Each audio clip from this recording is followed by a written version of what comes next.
Benito Mussolini, em seu artigo Antigos Costumes do jornal Il Popolo d'Italia, em 12 de setembro de 1919, escreve, abre aspas, nós, que detestamos profundamente todo o cristianismo, desde o de Jesus ao de Marx, olhamos com extraordinária simpatia esta retomada da vida moderna nas formas pagãs de culto, de força e de audácia. Cesse já, teólogos vermelhos e pretos de todas as igrejas, de promessas abstratas e falsas sobre paraísos que nunca virão. Cesse já, ridículos salvadores da humanidade, rimos de seus infalíveis achados de felicidade. Liberte o caminho para as forças elementares dos indivíduos, porque não existe realidade humana fora do indivíduo. Porque Stirner não os alcança de novo. Fecha aspas. Assim como Mussolini, Rachel era anticlerical, tanto que ela foi contra seus filhos fazerem catequese. Por isso, ela se recusava a casar na igreja com Mussolini, o que o preocupou, já que ele estava sofrendo pressão da igreja para isso. Como Mussolini havia prometido para a igreja que iria regularizar sua relação com a Rachel, ele irá enganá-la para se casar na igreja. Enquanto a Rachel estava cozinhando, Mussolini chamou ela que estava na cozinha para ir para a sala. Quando a Rachel chegou na sala, havia um padre com algumas testemunhas. Então, Mussolini falou para ela, abre aspas, agora vamos casar. Fecha aspas.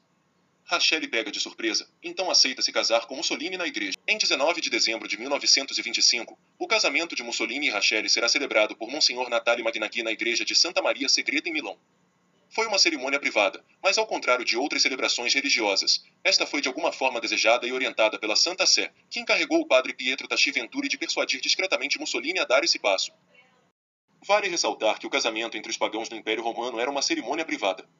Foram os cristãos que tornaram o casamento uma cerimônia pública, já que para eles, o casamento era um sacramento. Por isso, precisava ser uma cerimônia pública, afinal, era preciso que a comunidade soubesse para que caso houvesse algo que invalidasse esse sacramento, isso fosse denunciado por alguém para a igreja.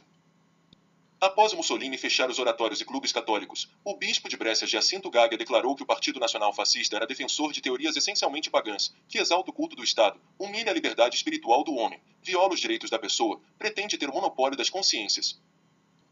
Na sua homilia de Natal de 1925, ele denunciou o paganismo dos fascistas. Abre aspas. Se eu olhar para nossa terra, não vejo nada além de injustiça e vingança. Aqui os irmãos odeiam os irmãos e os perseguem. Aqui, liberdade é um nome vão. Evangelho é louvado, mas nem seus preceitos são observados. É inútil ter ilusões. Voltamos ao paganismo, não ao paganismo literário, mas ao verdadeiro paganismo, com seus ídolos de ouro e de carne. E como o ouro e a carne são a causa da inveja e do ódio, necessariamente a discórdia e as lutas se multiplicam. Assim, muitas vezes mancham o solo de nosso país com sangue fraterno, que vilmente profanamos com um orgulho que não conhece mais que uma única lei. A vontade, o prazer de fazer o mal, de tudo escravizar aos baixos apetites daqueles que já não consideram eles seus irmãos, para humilhá-los e tirar-lhes o que lhes pertence. E após Mussolini mandar a polícia invadir os escritórios da Ação Católica Italiana para prender seus documentos, o Papa Pio XI também denunciou o paganismo dos fascistas, abre aspas. Temos aqui em presença de um conjunto de autênticas afirmações e de feitos não menos autênticos, que põe fora de dúvida o propósito já executado em grande parte, de monopolizar inteiramente a juventude desde a primeira infância até a idade viril para a plena e exclusiva vantagem de um partido, de um regime, sobre a base de uma ideologia que explicitamente se resolve em uma verdadeira estadolatria pagã, em aberta contradição, tanto com os direitos naturais da família, como com os direitos sobrenaturais da Igreja. Propor e promover semelhante monopólio, perseguir como se vem fazendo, com esta intenção, de maneira mais ou menos dissimulada, a ação católica, desfazer com este fim, como se tem feito recentemente, as associações de juventude, equivale ao pé da letra a impedir que a juventude vá até Jesus Cristo, posto que é impedi-la que vá até a igreja, e ali onde está a igreja, está Cristo. Fecha aspas. Um livro sobre a filosofia de Mussolini publicado em Roma em 1934 apontava que o fascismo se baseava em, abre aspas, princípios fundamentalmente pagãos. Fecha aspas. Os fascistas irão substituir festas cristãs por festas pagãs, como, por exemplo, substituindo a Epifania cristã pela Befana pagã. Em 6 de janeiro de 1928, Augusto Turati, secretário-geral do Partido Nacional Fascista desde de 1926 até 1930, organizou a Befana fascista como uma festa em favor das crianças pobres, onde centenas de brinquedos, roupas e livros foram entregues para elas. Após a queda de Turati, Achille Starace, secretário-geral do Partido Nacional Fascista desde de 1931 até 1939, mudou o nome de Befana fascista para Befana Deoduce ou Natal Deoduce, para endossar o culto à personalidade em torno de Mussolini. De acordo com Jonah Goldberg, os membros do Partido Fascista faziam desfiles e realizavam elaborados rituais pagãos a fim de convencer as massas e o mundo de que o fascismo é uma religião, como Mussolini frequentemente declarava. Starás exumou cerimoniais pagãos, emprestados de tradições feudais militares, apropriou-se de formas da liturgia católica e invadiu o agitprop comunista para criar um novo repertório de sinais culturais e sociais. Por isso, não é de se espantar que Starás fosse considerado como um perigoso pagão pelo ambiente do Vaticano.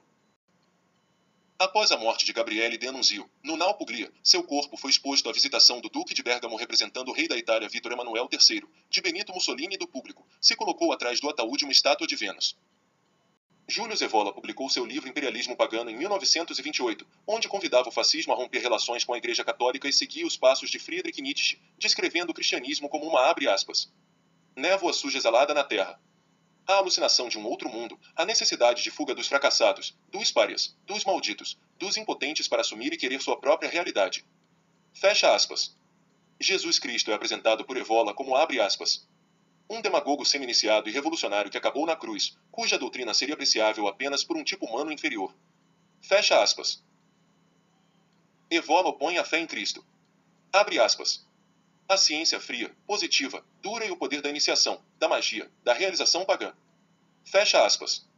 Evola na revista La Difesa della Raza em 1943 escreve, abre aspas.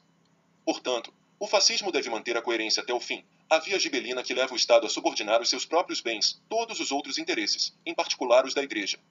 O Estado não deve exceder os limites de uma tolerância genérica em relação à Igreja Católica, pelo contrário, deve assumir a responsabilidade de declarar-se pagão. Fecha aspas. Berto Ricci, na sua revista El Universale entre agosto e setembro de 1932, se declarou um defensor de abre aspas.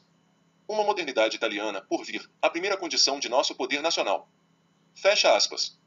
E afirmador abre aspas. De nossa tradição civil, enriquecida pelo cristianismo milenar, mas substancial e robustamente pagã. Fecha aspas.